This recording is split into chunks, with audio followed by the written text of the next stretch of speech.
Here we go. Yo, what up, though, man? Selfmade Fresco in the building, man. What's going on? What's poppin', bro? Hey, man. Let's go some if you know some. Shout out to you, man. Mogul Media, we in this bitch, you did. Hey, shit.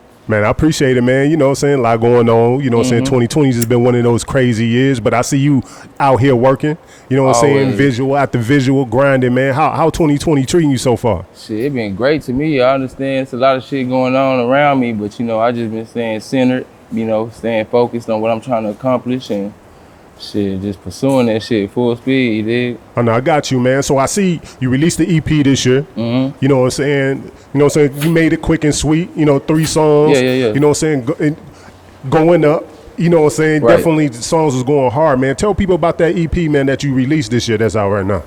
Shit, that EP from like 2 years ago, I've been, chilling. I ain't recorded all year. Okay, I'm releasing music I had in the vault. Right now, y'all getting a taste of shit I had put up, so really be looking forward to the new shit. But it is what it is. Y'all enjoyed it, so I got more on the way for y'all. I got you, man. So like the let's get to the origins, man. Like initially, where you from? I'm from Oak Cliff. Okay, Oak Cliff, Texas. 232, you know what I'm saying? Straight like that. So born and raised, or? Yeah, that's where I grew up. My granny's granny's still there, same crib, like 60 years, you know what I'm saying? So yeah, that's the hood, you dig? I got you. So like growing up in Oak Cliff, Texas, man, what's the politics like in Oak Cliff, Texas? Like gang oriented? Is it just crews? Is it drug crews? Like what goes on in Oak Cliff, Texas as far as street politics? It's gangs, cliques, all type of different shit. You know, back when I was growing up, it was more cliques and shit in school. Like the older niggas was in more like cliques and shit. But now, I mean, shit, it's a lot of young niggas over there who got the hood hottest shit. Like, shit, I don't really be in a lot of shit no more since I got shot. But like, I know it's still hot over there for sure. I got you, man. So let's talk about that because you know you were shot in the head. How long ago that happened, man? And that's kind of crazy. 2017. 2017, man. So tell me what happened, bro. Let's break down that story. Shit, I used to be in the streets doing a lot of shit, and I was trying to accomplish some shit I wasn't supposed to be trying to accomplish, so it went wrong, you dig? And I paid the consequence. Shit. So when you say like, you know what I'm saying, like you did some shit that you weren't trying to do, like kind of elaborate, was you like more like a jack boy trying to? Yeah, I mean, at that point I was, you know what I'm saying? But yeah, it went wrong, you know. So can you tell us the story or? Yeah, the guy dead. Now he lied about shooting me. The guy who I was attempting to rob, he died, so fuck him. I got shot first, we were tussling with my gun. So basically I never told the story from the beginning to end. So I walked in the spot, he was getting the shit. Bam, you know what I'm saying? Oh, it's a lick now. So he yelled out it was a lick, and somebody else came from the back apparently to assist him. And in the midst of all that, I was firing shots at them, and like either my gun jammed or ran out of bullets. I don't really remember. Everything was happening so fast, but like the guy ended up shooting back and hit me in the leg. So we were still tussling with my gun at that point, and I fell to the floor. So they ended up walking over me and standing over me and shit. I got shot in the head, point blank range. Oh, damn. Yeah. Damn. Yeah, you see the mark right there? Damn. Yeah. So like at that moment, what did you just immediately like, okay, it's over? Like what was going through your mind mentally when like it happened? Shit. I knew I wasn't supposed to be doing the shit, but like instantly I thought, shit, if I get out of here, I'ma live. That's all I told myself. When I woke back up, I said, shit, if I get out of here, I'ma live.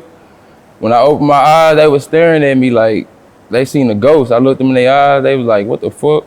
And shit, I started standing up. I didn't even realize what was going on, but like I had been shot in the head and all that. They helped me up. They helped me out the apartment. I was on the 3rd flight of stairs in the apartments. I ran from the 3rd flight of stairs downstairs to the car. So the dudes that shot you helped you up, let you out the apartment. You ran downstairs. Yeah, ran down 3 flights of stairs. I jumped down 3 flights of stairs. Damn. To the car, I ran, dove in the car, barely made it in the car. My partner drove me. We was right there off Wheeling and Gannon. Off Gannon, you know where Gannon is? I don't know if you're from the Cliff or the city, but yeah. In Oak Cliff, it's a street on in Oak Cliff called Gannon. It's like known for shit that be going on over there. So got you. Yeah, the shit went down. We was right there by the hospital though, like 3 minutes from the hospital, thankfully. So then you get to the hospital. Like, how far did the bullet just kind of get lodged in the front? Yeah, it was like lodged in my head. It didn't like penetrate my skull or nothing. Damn. Yeah, that shit crazy. Bro, that's like some X-Men shit. Yeah, I'm not human for sure. For sure. So like after that happening, bro, like what was your mindset after getting shot? Like, do you feel like you got like PTSD? Like, what's your mindset now that took place? It's not really PTSD. I'm just more aware of the energy I put out because I knew what I was doing then. You know, it's not like I got shot for nothing. You know what I'm saying? Like nobody ever ran up and shot me for no. You know, like. Got you. But I wish a nigga would. You dig? But I know now. I don't be around the same shit or do the same shit. You know, I'm not involved in the same activities or around the same people, so I don't even, you know. I be prepared for that shit, but I ain't worried about it. I got you. All right, so that happened a couple, like you said, like 2 years ago? 2017. 2017, so yeah, like 3 years ago. So prior to that, man, like when did you jump off the porch and really start getting into the streets? Like, shit, my upbringing was crazy. Like my home was crazy.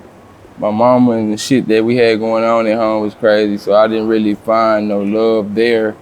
And I went out looking for it outside of myself instead of inside of myself. Got you. So like what was, if you don't mind sharing, like what was your family dynamic like that you felt like, you know what, I'm not getting this love at home. Let me start looking outside the crib. Shit, my daddy went there, he a hoe. My mama, she was married to a sex offender, pedophile that nigga. He touched my little sister. Damn, man. Yeah, so it's all good. He paid for it. Fuck him.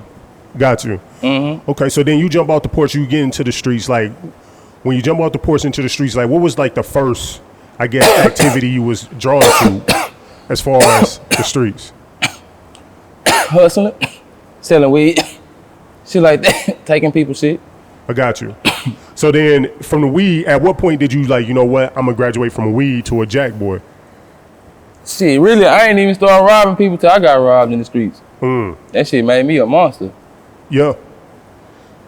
I never did that shit. I never thought I would be, but I was like, shit, I'd be damn if motherfuckers did rob me, shit. After that, I went on a goddamn spree. So who you feel like make more money, the jack boys or the dope boys? Whoever the fuck got a bigger heart, shit, out here. Got you. Shit, for real. Got you. Hold on one second, we let this call go bad. What's up with it? Dig. Go some if you know something. Shots went off earlier here. I thought security on duty. Security right here. I'm security, goddamn, and the star. So here we go. So like okay. So then you decide to start jacking boys. Do you remember like the first robbery, like how you felt when you did it? Like what was the mindset? I had just got kicked out of my granny crib. She told me I couldn't stay there because she found out I had a gun in the house. And my papa was sick, so I was like, shit, I'm the next man in line. Who the fuck else gonna protect the crib? Right. She had a big ass shotgun. What you gonna shoot that big ass bitch? Shit, that hoe gonna knock you over then what? Shit, I'm strapped. So my granny kicked me out. She was like, if you gotta have a gun and live like that, you don't need to be staying here. So I was like, fuck it, I'm out. I went to North Dallas on Park Lane. Me and my brother, free my brother. He locked up right now in the pen, but free him. We was on Park Lane, you did. And shit, my first lick was a cutie on a plug I had already robbed before. He had some young niggas working for him, and I robbed them too. You got the bag. So like in the jack, in a robbery, what's the most you ever walked away with? Shit, me and my brother, we done went out of town to Amarillo for them peas. Came back with them bands. So if I'm getting if I decide to get into the drug game, then is it almost inevitable that I'm gonna get robbed? Like, is that just part of the process that's gonna happen? Hold on one second. Anybody can get robbed, bro. Hold on. Hold on, we'll wait till this rob. For real. Anybody. The best man. Okay, so I'm gonna ask the question again. So if somebody get into the drug game, is it almost like inevitable, like that's part of the process? Somebody gonna try to set you up to get robbed, especially if you're successful. At some point, hell yeah, you gotta be prepared for that shit. Like, I'm sure you done seen hella movies and shit. Like, niggas is gonna be hating, of course. Niggas hating right now, fuck them. But you gotta just be prepared for negative energy. You ain't gotta necessarily be the one putting that shit out into the world, but it's other people who is. So, like, you might be doing the right thing, but it's people around watching who on some bullshit sometimes. Like, So if you saying that people be hating, would you consider robbers haters then? People who rob, are they haters? no, because niggas in the streets know what the life they're part of. Like, that's just part of the game. Like, some, like I said, whoever got the biggest heart. A nigga might be selling drugs and still robbing. I was doing both. Like, it's just a matter of what the fuck you want to do, really. I do what the fuck I want to do. Got you. So at what point in time, man, did you end up getting into music? Like, that you felt like this is something that you wanted to pursue? I've been making music since I was in like 8th grade. I was handing out CDs in 8th grade. Got you. I've been making music my whole life.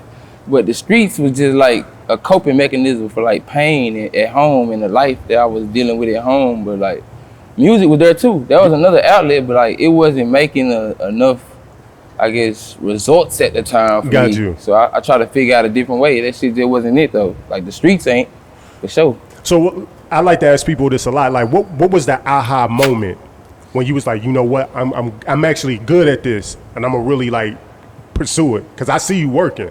I've been good at it. Like I said, it was just a matter of me getting myself together, like going through life and like traumas and pain, different shit from the past, and getting that shit out the way so that I could really know and see who I am to present myself like how I want to present it to the world, and not be just some mad ass, angry, gangster rapping ass nigga, cause I'm not, that's not me. I make art for real, like real art, real music. I got you. So like, listening to your sound, you have a very pop music sound, meaning that the sound sonically can cross over in many lanes like a Post Malone. Yeah. It's not like a sound that's like stuck in the hood, and you don't kind of have a local sound. I'm a rock star. So when it comes to music and that creative process, like, what is your aim and your goal when you picking out production and creating a song? Definitely to not be like these niggas or sound like these niggas. I understand where I came from, but that's not where I'm trying to go. That's not where. Got you. So I aim to be different, but it's not something I have to try to do. So I just go in the booth. I don't write shit. I don't sit up coming up with concepts and shit. It just be natural. As an artist, you naturally should come up with shit if you really like a creator. Got you. Other niggas don't create for real, so they be having to bite niggas and try to copy shit or imitate. Like, that's not me. Like you said, I don't sound like nobody. So like so you said, because I heard on one of your songs, you said you didn't write. And it's like, being that you are a creator and like you said, you sound, and you're unique in your own sound, who were some of like your musical influences that you tap into when that influenced you, I guess, in your music? Lil Wayne. Okay. Future, Young Thug. Myself. And yourself. Okay. So like right now, if you were to name your top 5 rappers, those your top 3 right there? Who's your top 5 artists, of MCs or artists of all time? Me, Lil Wayne, Andre 3000. Okay. Shit. But you know what? Pimp C. So you seeing where you going though, and like the artist you just named, it makes sense, right?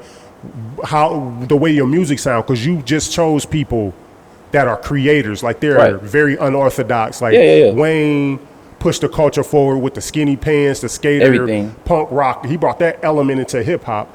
Andre 3000 was shoulder pads and furry pants and everything. It was off the chain. As a kid, I grew up watching and listening to that. Yeah. Okay, that's dope. So then that brought me a big insight into your music. Yeah. If you were to work with anybody in the industry right now that you could partner up with, like who would your person that you would want to call to executive produce your next project, if you could? Anybody. Executive produce. From Dallas right now, I know Beats by Jeff. He got a nice wave going on. Okay. He was fucking with Rich the Kid on his album. He had some nice production. I would fuck with him just because he's from like the area. Got you. My partner, Legend 6, he made the EP, self-made EP. We got a whole another EP on the way too. Journey to Scotopia, that'll be coming out probably next month. Got you. So like the climate of the city right now, man, like hip hop is going crazy. The city is going crazy with the music.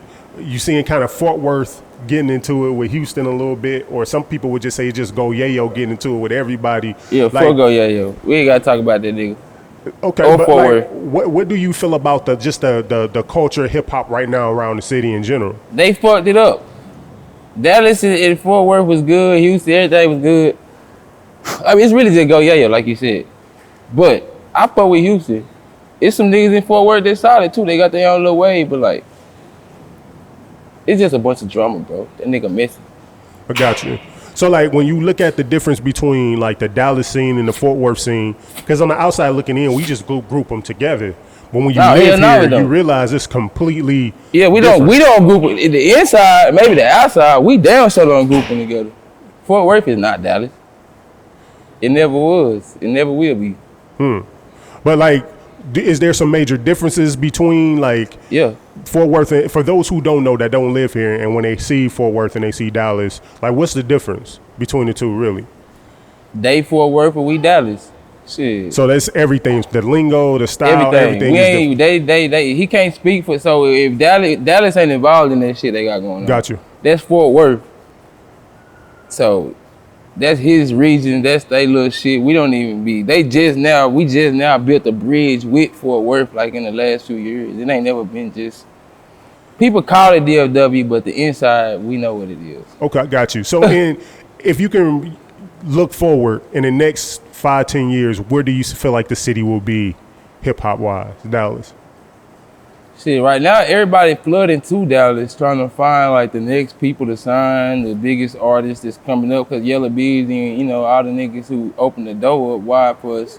Yeah. Right now, basically, shit, they built a spotlight for us, and niggas is looking, like labels, whoever, they looking to sign the next biggest thing coming out the city just to have that clout around their name. Like, no doubt.